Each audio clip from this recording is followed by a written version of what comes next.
Ohio State loses Jim Knowles, their defensive coordinator, Justin Fry, their offensive line coach, Chip Kelly, their offensive coordinator, and then it looks like their defensive line assistant. We're really getting deep into the weeds here, but their defensive line assistant coach, LaCharles Allen Clark. I almost said LaCharles. Allen Clark. So Ohio State losing a number of good coaches on their staff that fans have felt good about this past year. Justin Fry got a little bit of criticism for his recruiting, but I don't think anybody can argue what he was able to do with the amount of injuries on that offensive line and still having them play at a high level. The development, you had the Remington Award winner, you had a guy elevate to a first round pick in Josh Simmons, you had possibly another guy elevate to a first round pick in Donovan Jackson. So, I mean, Justin Fry did a great job this year. Jim Knowles obviously had the best defense in the country. Chip Kelly, the numbers weren't as impressive, but when that offense was needed, they came through in almost every single game this year, especially in the playoffs. That offense was spectacular. So, I mean, as far as I'm concerned, these are big losses. I know pretty much every Ohio State show out there is basically doing like, what happened? Who are we going to hire instead? If we want to go down that route, we can, Zach, but I would much rather go down the route of like, what does this mean for Ohio State's future? Like, we can talk about who they're going to hire, but can Ohio State stay at the national championship contender level for next year, even by hiring all these, hiring for all these assistant staff coaching jobs and stuff like that. So, Zach, just give us your first thoughts on Ohio State losing all these assistants, and then your thought on if Ohio State can kind of stay at the top with hiring of their new assistants. Yeah, I think so. John Jacobs in the chat. It's like, well, of course, Ohio State has nothing to worry about. And on one level, I think he's right. There are maybe three programs in the country that recruit like Ohio State. That's Texas, Georgia, Alabama. Oregon's getting there. And so like those would be the five. And then I think Penn State, Michigan, certainly, Michigan has that four-game winning streak. So like they can kind of rub it in Ohio State's face a little bit. But like aside from that, and I think we saw it in the playoff, right? From a talent perspective, nobody recruits better. And Ohio State has been one of the best teams in how they've utilized the transfer portal. So talent acquisition is a lot of this. I don't think, I think we talked about this a little bit. I am not all that concerned about losing Knowles. Like, I think he's an A+ guy, right? I'm not saying that he's a bad, but like as long as they get someone who is competent, which is not always something they've been able to do, but as long as they get someone competent, you're pairing them with Caleb Downs. I think that is going to be okay. A lot of smoke around Randy Bates, the defensive coordinator at Pitt, possibly taking that job right now. Justin Fry is the same thing. Like he did a great job developing, but his Achilles heel was recruiting. And so he was not a perfect offensive line coach. He was very good, and he proved himself this year, but he deserved a lot of the criticism too. And so, it was a bit of a mixed bag. I'd argue he was like a B+, A-. I think he's actually a better NFL coach because again, you don't have to deal with recruiting in the NFL. And that was his Achilles heel. You have to be a good recruiter. I think the big loss is Kelly. And not because he was a fantastic play caller. He was at times, but there were times he got into ruts and the Michigan game being the biggest one. But the biggest thing that Kelly allowed Ryan Day to do was to be able to be the CEO. We talked about that a lot in the offseason. A lot of people have talked about it in the offseason.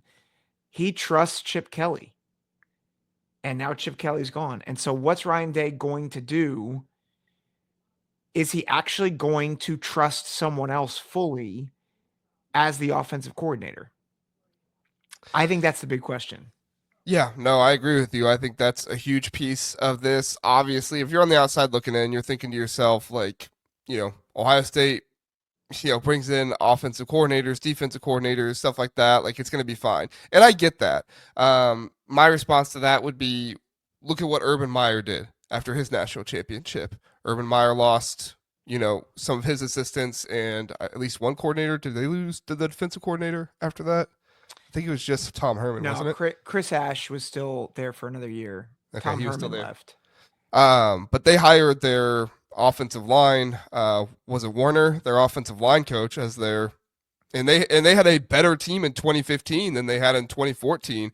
Guys were older, guys had come back, and they didn't know what to do. Like it was a bad situation. The coaching was bad, quite frankly. You can have all the 5 stars in the world, but if you don't put those guys in the right position, you can still contend for the Big Ten.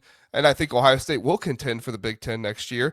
But you're not going to get far in the playoffs if you have bad coaching, because pretty much every team in the playoffs has 5 star players on their team, and one of these teams is going to come up and get you, right? We saw the example of really good coaching with Indiana last year, right? They took a bunch of players that came in from the G5, had really, really solid coaching, instilled confidence into those guys, and they were able to accomplish much more than we've really ever seen a team like that be able to accomplish. And I know people say the schedule, stuff like that. I'm not trying to take anything away from them. Like, they accomplished a lot last year, and it was in Kirk Cignetti's first year doing it. So to me, coaching matters, and Ryan Day has shown he has a track record of hiring good coaches.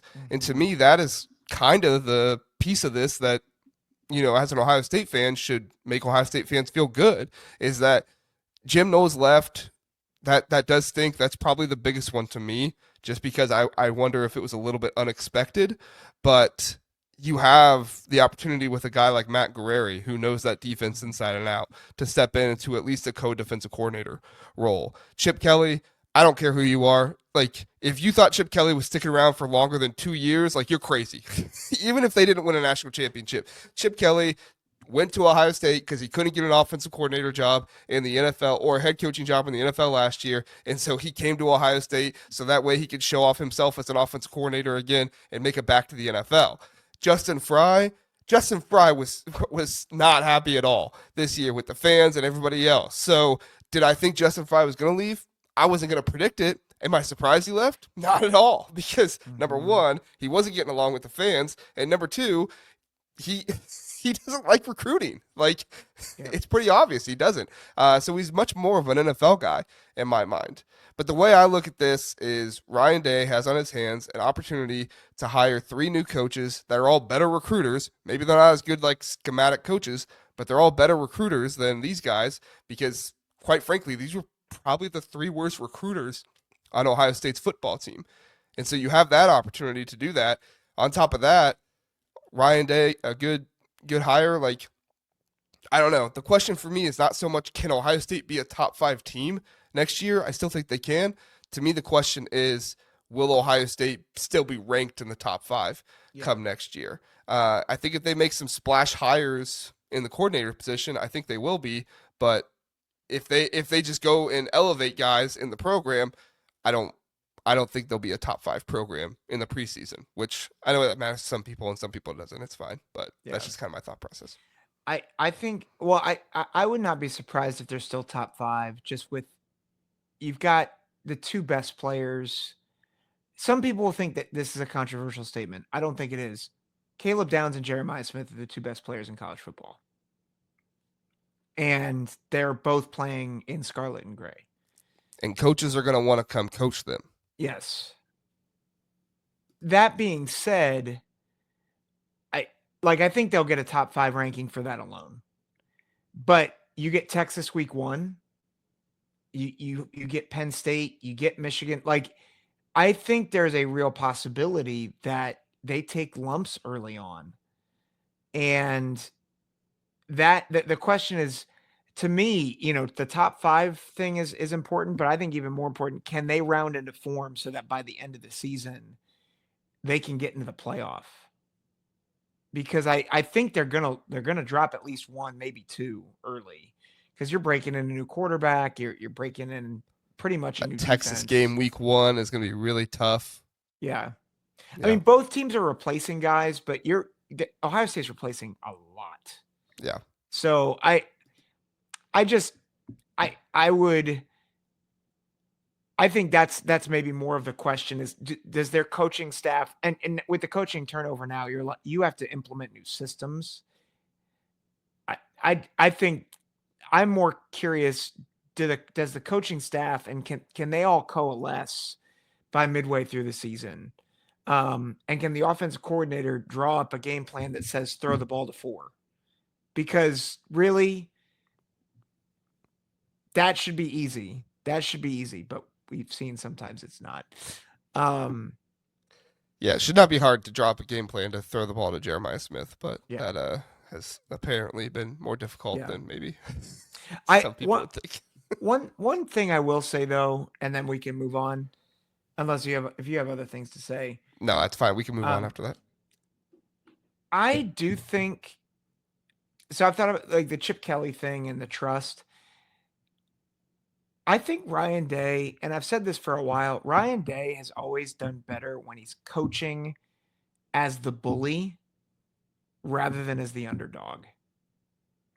He just won a natty. He looks as joyous as I have ever seen him. Like he's going on talk shows. He's talking to Kelly Clarkson. He's playing at softball, like at softball practices. He doesn't have bags under his eyes right now. I think that dude's coming for blood regardless of who's on the coaching staff next year. And I think it reminds me of when he first came in 2019, where it was like, oh, he's not going to do, like, he's got to replace a legend at Urban Meyer. And he's like, bet. I kind of get that vibe right now. And now that he has the backing of a national championship, it's almost like, all right, I've done this before. I don't have anything else to prove now. Game on. So I don't know if that, like, I'm curious to see if that continues to play out, but that's the vibe I get right now. I don't get the sense he's concerned. Yeah, no, I don't think he's overly concerned. I think the reason why, and then we'll hit commercial after this, and then we'll get into like the Pat Coogan, Rocco Spindler, Victor Singleton talk. I think for me, the nice thing about this for Ohio State is every single one of these guys has a person on the staff that can replace them. Like you're not in a situation where you have to go out and get somebody. So if you strike out all your options, move Matt Guerrieri up to the defensive coordinator. If you move out of all your options for offensive coordinator, you move Brian Hartline up to offensive coordinator. If you lose all your options for offensive line coach, you move Tim Drevno up to offensive line coach. I guess Alan Clark is probably the one. I don't know if they have another option in house, but I would assume finding an assistant, defensive line coach is probably not going to be the most difficult thing in the world, especially when you have the level of talent that Ohio State has. So, yeah. All right. All right, everybody. We will do a commercial really quick, and then we'll come back. Do as Sonny is saying here, hit the like button for us guys.